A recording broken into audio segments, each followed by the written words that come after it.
शनिवार आणि शनी अमावस्या आपल्याला आपल्या घरातली नकारात्मकता जाण्यासाठी, घरामध्ये सकारात्मक वातावरण राहण्यासाठी, जर तुमच्या घरामध्ये सारखे छोट्या छोट्या गोष्टीमुळे वादविवाद होत असेल, भांडणे होत असेल, काही कारण नसतानासुद्धा भांडणे होत असेल, तर तुम्ही दर अमावस्याला हे उपाय करायचा असतो. आणि अमावस्यापासून तर पौर्णिमेपासून दररोज तुम्ही हे उपाय करून पहा. तुमच्या घरातली नकारात्मकता कायमची निघून जाईल आणि तुमच्या घरात सकारात्मकताचं वातावरण राहील. एकमेकांमध्ये प्रेम वाढेल, आपसमध्ये एकमेकाचं संबंध चांगले राहील, भांडणे कमी होतील. तर हळूहळू हे तुम्हाला जाणवेल. हे जास्त काही आपल्याला खर्च लागणार नाही. हे नित्य सेवेमध्ये सुद्धा ह्या वस्तू आपल्याकडे असतात. तर आपल्याला काय करायचं आहे, आपल्या घरातली नकारात्मक जाण्यासाठी शनिवारी अमावस्या तर आहेच आणि प्रत्येक अमावस्येला हे उपाय करायचा आहे. एक नारळ घ्यायचा आहे. नारळ घेऊन 7 कापराचे वडे घ्यायचे आहे आणि देवासमोर बसून श्री स्वामी समर्थ मंत्र जप करा किंवा तुम्ही तुमच्या कुलदेवीचा मंत्र जप करा. एक नारळ घ्यायचा आहे. नारळाची शेंडी देवाकडे होईल असे एका प्लेटमध्ये ठेवायचं आहे. ते प्लेट देवासमोर ठेवून ते नारळाची शेंडी देवाकडे करून त्या नारळावर एक कापूर ठेवायचा आहे आणि ते प्रज्वलित करायचं आहे. आणि श्री स्वामी समर्थ मंत्र जप करा किंवा तुमच्या कुलदेवीचा मंत्र जप करा. कुलदेवीचा मंत्र येत नसेल तर ओम ऐं ह्रीं क्लीं चामुंडाय विच्चे ह्या मंत्राचा जप करू शकता. तर ही कुलदेवीचं बीज मंत्र आहे. तर एक कापूर प्रज्वलित केल्यानंतर ते शांत होण्याच्या आधी दुसरा कापूर ठेवायचा आहे. अशा प्रकारे आपल्याला 7 कापूर ठेवायचं आहे. 7 कापूर पूर्ण विझण्याच्या आधी ते ठेवायचं आहे आणि लास्टला एक संपलं की मग ते आपल्या कुलदेवीला नमस्कार करून आणि आपल्या घरामधली जी काही नकारात्मकता आहे ती कायमची जावं म्हणून विनंती करायची आहे आणि स्वामीला मुजरा करायचा आहे. आणि हे तुम्ही कर्पूरवम जरूर करू शकता. त्याचबरोबर आपल्या घरातली नकारात्मकता जाण्यासाठी अमावस्येला करायचा हा उपाय आहे. 2 कापराचे वडे घ्यायचे आहेत. 2 लवंग घ्यायची आहे आणि 1 विलायची घेऊन त्याला प्रज्वलित करायचं आहे.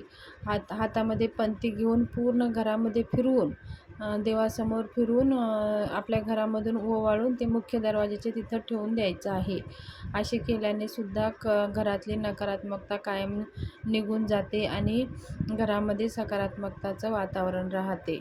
लवंग आणि ही कापूर ह्याच्यामध्ये नकारात्मकता शोषून घेण्याचे गुणसत्व आहेत, म्हणून कापूर जाळणं घरामध्ये खूप शुभ मानलं जातं. म्हणून आपल्या वास्तूमध्ये सकाळी किंवा संध्याकाळी लवंगासोबत कापूर आवर्जून जाळावा. दररोज जाळला तरी अतिउत्तम. तुम्हाला जर दररोज जाळणं शक्य नसेल तर तुम्ही शनिवारी, अमावस्याला, पौर्णिमेला हे उपाय तुम्ही करू शकता. त्याचबरोबर आपल्या पितरांच्या सद्गतीसाठी, आपले पितृ जर असंतुष्ट असेल तरीही घरामध्ये खूप भांडणे होतात. खूप छोट्या छोट्या गोष्टीमुळे मोठमोठे भांडणे होत असतात. आपसमध्ये पटत नाही. ह्या सगळ्या गोष्टी आपल्याला जाणवतात. तर आपल्याला दर अमावस्याला आणि प्रत्येक शनिवारी हे उपाय करायचं असतं.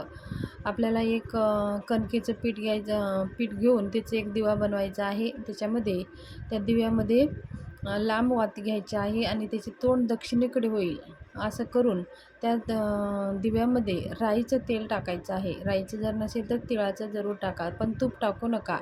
पितरांची सेवा करत असतो तर आपण तूप किंवा तेल, राईचं किंवा मोहरीचं तेल चालेल. तूप हे देवांसाठी वापरतो, तेल हे ते माणसासाठी वापरतो. तर पितृ हे मनुष्य आहेत, ते आपले पूर्वज आहेत. म्हणून त्यांच्या सद्गतीसाठी आपण पितरांसाठी अमावस्याला पिंपळाच्या झाडाखाली दक्षिणेकडे तोंड करून हा दिवा लावायचा आहे आणि त्या पिंपळाच्या झाडाला 11 प्रदक्षिणा करून ओम नमो भगवते वासुदेवाय नमः मंत्र जप करून भगवंताला विनंती करायचं आहे की आपले पितृ संतुष्ट होऊ द्या आणि त्यांचा आशीर्वाद आमच्या परिवारावर राहू द्या म्हणून विनंती करायचं आहे. हे आपल्याला अमावस्येला करायचं आहे. दर अमावस्याला तुम्ही करू शकता. मग आपल्याला 11 प्रदक्षिणा घालायच्या नंतर दिवा आपल्याला संध्याकाळी लावायचा आहे आणि लावून आपल्याला घरी येताना आपल्याला परत मागे फिरून बघायचं नाही. सरळ घरी यायचं आहे, हातपाय धुवायचं आहे. थोडंसं मग बसून आपण घरातल्या देवाची दिवाबत्ती करू शकता. आणि ही दिवा आपल्याला संध्याकाळच्या प्रदोष वेळेमध्येच लावायचा आहे. अमावस्याला आणि शनिवारी ही दिवा तुम्ही तुमच्या पितरांसाठी आवर्जून लावा.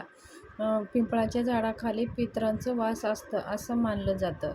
तर ही माहिती कशी वाटली? जर आवडली असेल तर चॅनलला सबस्क्राईब करा, शेअर करा आणि लाईक जरूर करा. कमेंट बॉक्समध्ये श्री स्वामी समर्थ लिहायला विसरू नका आणि व्हिडिओ जास्तीत जास्त फेसबुक, व्हॉट्सअप, इंस्टाग्रामवर शेअर करा. धन्यवाद. शुभ दिवस.